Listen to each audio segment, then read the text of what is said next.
So, Paramhansa Yogananda once told some of his disciples that you don't know how beautiful you are. If only you could see yourselves as I see you, you are made completely of light.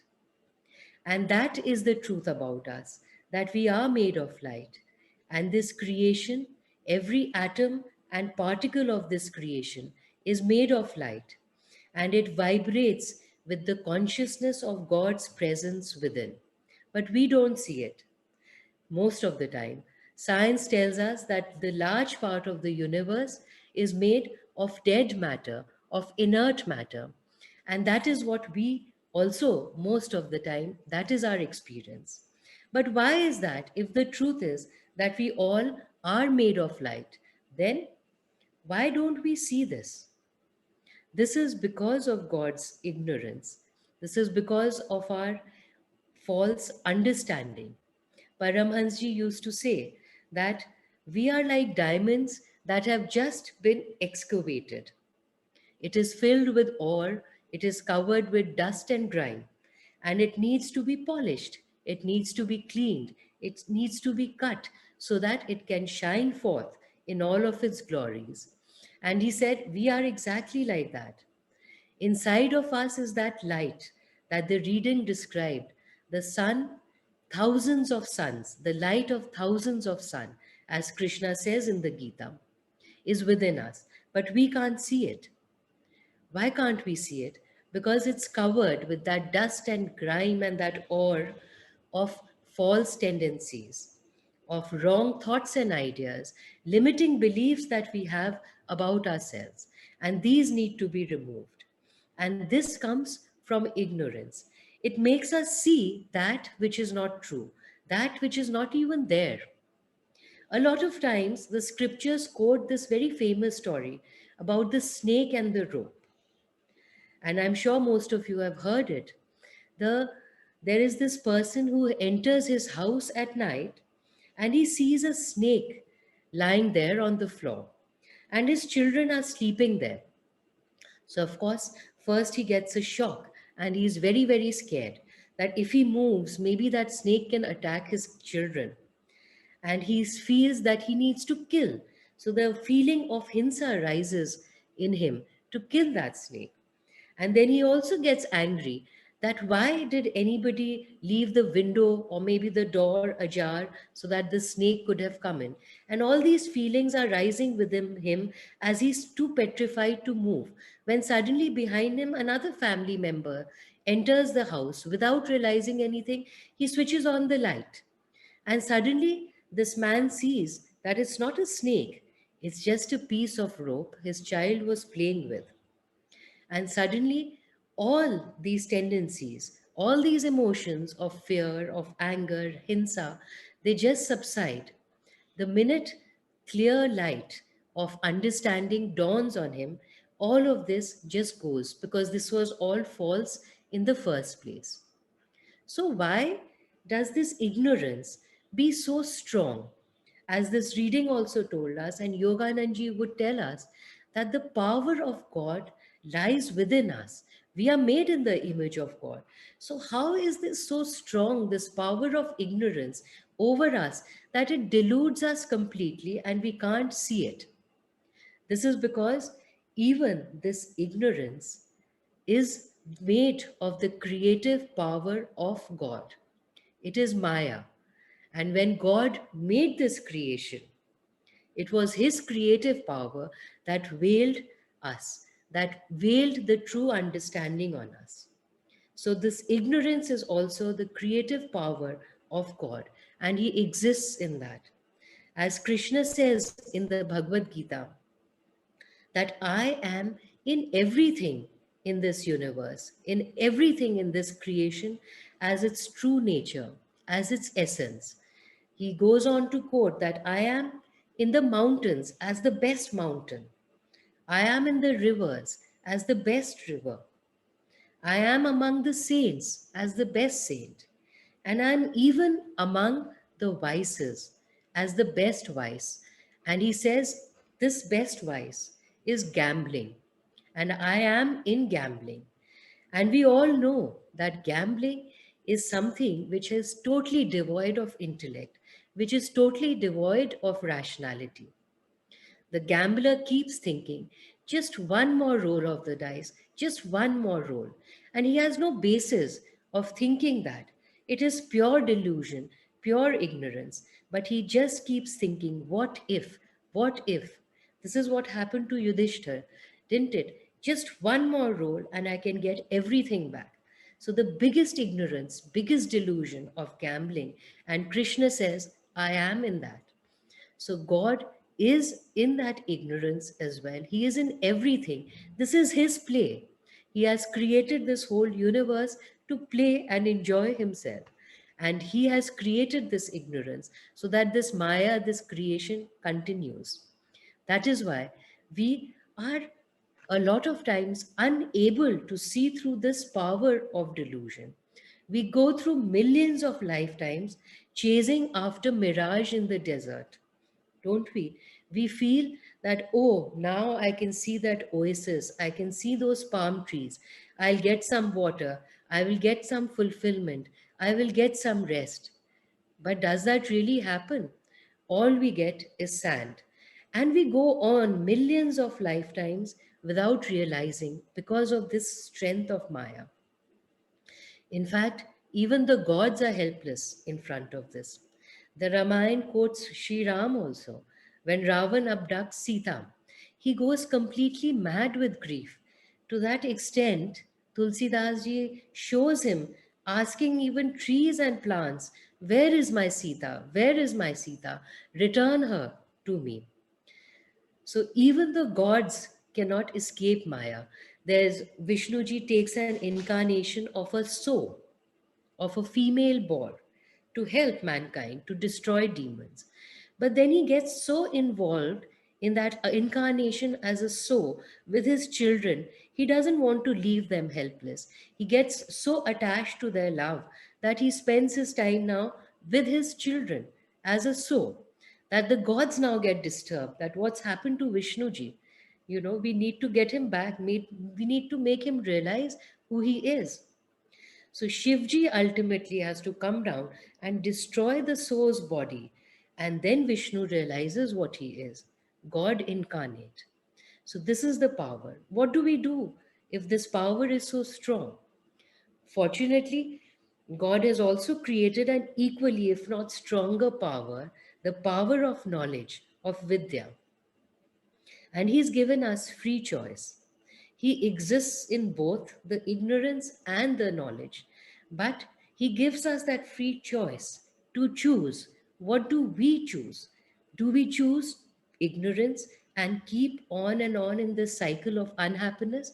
Or do we choose that path of knowledge, of that higher consciousness, and try to come out of this ignorance and choose ultimate happiness? Find ultimate happiness and joy, fulfillment on this path. But Yogananji says, yes, God is in both, but He celebrates when we choose the path of knowledge, because then we go to Him. We go to Him and we find love in Him. So He prefers that path. And when we choose that, then He helps us. He comes down to help us come onto that path and to find Him. And when we do that, then our consciousness also starts to get uplifted. If we look at ignorance, our consciousness also remains dark. But when we look at this light, then our consciousness starts to get uplifted. And who can help us in this? This consciousness. Sometimes we feel that, yes, we want to choose knowledge, but we are filled with ignorance. There is the story of Valmiki ji, you've heard of him, I'm sure, the writer of the original Ramayana, Adhyatmik Ramayana. And he was a robber at first. And one day he has an intention of robbing and killing a saint. And that saint says, okay, you can take what I have, but just pause and think. Why are you doing this? This will create a lot of bad karma for you. So Valmiki ji says, I don't really care because this is my duty. I have to look after my wife and my child, and I have to do it this way. So I don't really care. So he says, but in this, you are doing a lot of bad karma and you will suffer. So, will your wife and your son also take this karma? So, Valmiki ji says, of course, I'm doing this completely for them. So, they will share in my bad as well as in my good. So, Saint says, I'm waiting for you here. Don't worry, I will not run away. You go and check with your wife and your son. Will they take the karma? And Valmiki rushes home and asks his wife, I am doing all of this for your love as my duty towards you. Will you take also my karma? She says, no, I'm not going to take this karma. This is your duty. You should be doing this. It's for me. So why should I take your karma? And the son also says the same. And now Valmiki realizes, and of course, he decides to take this higher path of consciousness. And he decides that I need to give this up. This moment of ignorance, he drops and he sits in meditation. But so mired he is in ignorance that he repeats Ram Ram in the wrong form of Mara, Mara, Mara. But Mara Mara Mara also, if we go on repeating, starts to sound like Ram. And finally, he gets enlightened. And he is that revered saint now who writes the Ramayana, which has inspired our generations. So, unfortunately, we may decide that we choose to go on the path of knowledge, but that also sometimes is difficult because ignorance sometimes comes disguised as knowledge. When we come on this spiritual path, sometimes we feel we read a lot of scriptures and we gain a lot of knowledge and we feel that we are growing on this path. But maybe if it's just intellectual knowledge and we haven't realized the truths within ourselves, then what do? We end up just increasing our ego, increasing our pride. So we need to tune in to that higher consciousness of the Guru, which means Guru means the remover of darkness. We need to tune into the consciousness, the higher consciousness, wisdom consciousness of a great being to be able to understand. Because only a Guru can get us completely out of this ignorance. Once, Yogananji had a disciple who was prone to a lot of accidents. And he goes to Yogananji and he says, because he feels he's not responsible for most of these accidents. He feels that these are just happening and maybe Guru can help me. Because he's just driving along one day and somebody comes and bangs him from the back. Once he's just standing parked and somebody comes and bangs his car. So he just feels that there is something here which is wrong and let me ask my Guru for his help to remove this. And Yogananji just tells him that you need to remove your careless attitude. And this disciple is very shocked. But I'm not responsible, he thinks to himself. He doesn't say anything, but he is quite perturbed. But why is the Guru blaming me for my careless attitude? I did not do anything. I was just standing there and this car came. But by and by, as he reflects on this, he does realize that he does have this careless tendency and he decides to follow his guru's instruction. And as his careless attitude improves, he realizes that even his accidents slowly come to a stop because the energy that he was sending into the universe was that of his careless tendency. Thus, he comes back and he realizes that this was wrong. And this is exactly what happens. Most of our careless tendencies, most of our false tendencies, we also are not aware of. And the Guru himself can open this light within us, can ignite this light of wisdom within us. So, thank you. Adding a few more thoughts to what Vasudha has already shared with you. In every scripture, ignorance is equated with darkness, and wisdom and God is always equated with light.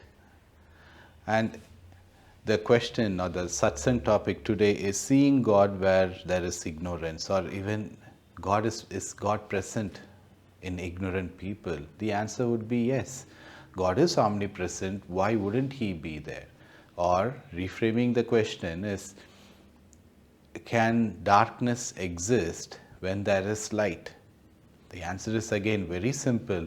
Darkness cannot exist when there is light, unless we choose to close our eyes. The word ignorance, which is lack of knowledge, is rooted from the word ignore. And what is ignore? Ignore is choosing not to see, turning a blind eye on it, or refusing to accept something. So we ourselves know that there is something, and then we choose to ignore. That is what is ignorance. Ignorance is not absence of something. Ignorance is a choice which we make. And in this life, we have many situations we might come across, right from our childhood until the end of life, where we have always been given a choice. Should we ignore the presence of God, or should we tune in to the presence of God? Like in the reading which Vasudha read from the Rays of One Light, Paramhansa Yogananda was not able to sleep because he was seeing these dazzling, vibrant radiations. And those radiations were visible to his eyes even after he closed his eyes, because he was seeing it, experiencing them through his spiritual eyes. And Paramhansa Yogananda also said that we are blind as a bat, because right now, if we choose to see through the spiritual eye, we will be able to see the astral world. There are millions of angels passing through. The colors are so beautiful that the world we live in is so dull. But we choose to identify ourselves with the five senses towards the and that's where the ignorance is born. On day-to-day basis, how can we identify that we are choosing ignorance or not? It's very simple. There's a prayer demand in Whispers from Eternity given by Paramhansa Yogananda. The prayer demand is banishing the rebel king ignorance. O mighty mystic judge of life, I ask thee in my hall of soul stillness, what is sin? The whispers of silence, dim at first, grew into bright articulations of thought. I heard and understood thy meaning. Sin is a rebel king. His name is ignorance. Ignorance is the perpetrator of all evil. The main root of the tree of ill health and primal cause of all error and soul blindness is ignorance. King Ignorance and his army of bacteria, physical disease, mental disease, dullness, false ambition, spiritual indifference to higher truths have been devastating the nourishing harvest fields of spirituality. And Paramhansa Yogananda asks God, how can he come out of this ignorance? And God replies to him, the sun of my protection shines on thee always, equally on thy sunny days and on thy coal black nocturnal hours. And how to come out of that? Thou should always have faith in me and smile, for the greatest of all sins against me is not to be happy. Let the ripples of unceasing smiles play over thy face. Through their transparency, my light will come to thine assistance. By smiling with determined happiness, you will always please me. And there is the answer. Whenever we experience a physical disease, Paramhansa Yogananda says that God told him that we are in ignorance. Ignorant of the fact that we are made in His image. Whenever we have a mental disease, which is pretty much every negative emotion, which is jealousy or anger, irritation, whatever it might be, we are in the clutches of ignorance and dullness and spiritual indifference. All these, when we experience these, we can be for sure that we are in the clutches of ignorance. But what is the solution? Paramhansa Yogananda says, smile, be happy. That is the, not being happy is the greatest ignorance, greatest sin. Once Anandamayi Ma was devotee was having cholera, and when she went to help visit him in the hospital, he was so weak, he was not able to feel the joy that Ma is there. He usually gets excited when he has Ma's darshan. And Anandamayi Ma would ask him that, son, in your current situation, it is hard for me to help you. Can you try to be joyful? And her devotee would say, like, how is it possible? Doctors have just given me few hours. I might pass on due to this cholera. My body is really weak. There is no way I can feel joy. And Anandamayi Ma said, try. I am here. Your Ma is here. Try to feel a little joy so that I can help you. So even for God to help us, for saints, the masters to help us, first we have to be joyful.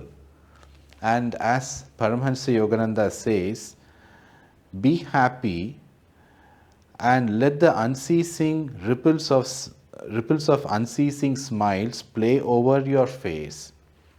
Through that transparency, my light will come to thine assistant. Through that joy, God can help us. So the greatest ignorance is not being joyful.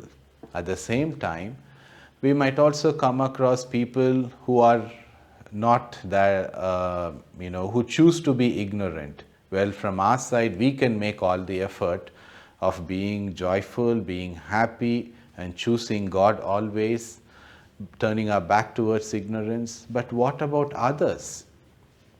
A story in Autobiography comes to mind, where Larry Mashaya is walking around the crowds of Kumbh Mela in Banaras, and he's in Allahabad probably, but he's a bit judgmental about ash-smeared ascetic who's there with a begging bowl.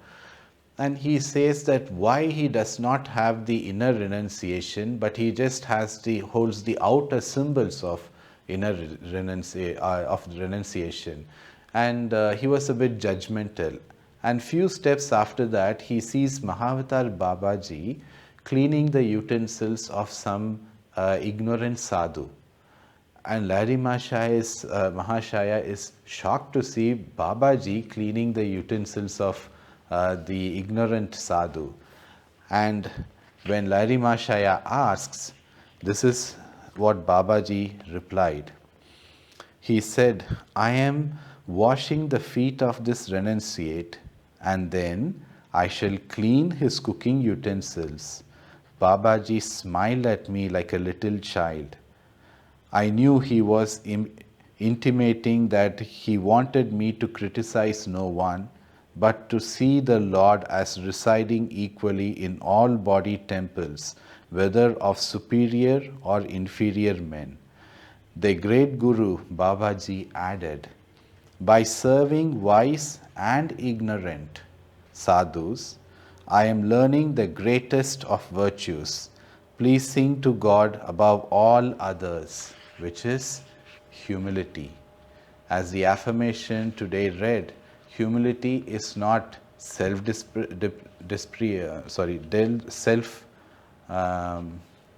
negligence or putting ourselves down, but forgetting the self and serving God and identifying God in everyone.